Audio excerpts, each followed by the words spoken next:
হ্যাঁ, আমি খারাপ ছেলে। আমি সত্যিই খুব খারাপ ছেলে। আসলে ভালো ছেলে হয়ে থাকার অভিনয় ভালো জানি না।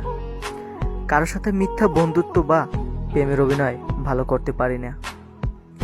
সোজা সাপটা কথা বলি, মুখের ভাষা খারাপ। পড়াশোনায় মোটামুটি ইত্যাদি ইত্যাদি।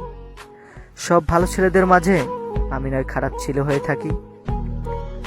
এতে ক্ষতি হবে না, বরং কিছু ভালো ছেলেদের মুখোশ টেনে খুলে দিতে পারবো। খুব সহজেই মানুষকে বিশ্বাস করে ফেলি, তার বিনিময়ে বারবার ধোঁকা খেতে হয়। কাউকে কষ্ট পেতে দেখতে পারি না, তাই নিজের কষ্টে কেউ পাশে থাকে না। অন্যের গুণগান গেয়ে বেড়াতে পারি না, তাই অন্যের মনের মতো হতে পারি না। কাউকে ছোট করে দেখতে পারি না, তাই আমি খারাপ। তাই অন্যের কাছে নিজের মূল্য নেই। ভালো হওয়ার অভিনয় আমি পারি না, তাই আমি খারাপ। কিন্তু আমি আমার মতো। হ্যাঁ, আমি খারাপ ছেলে।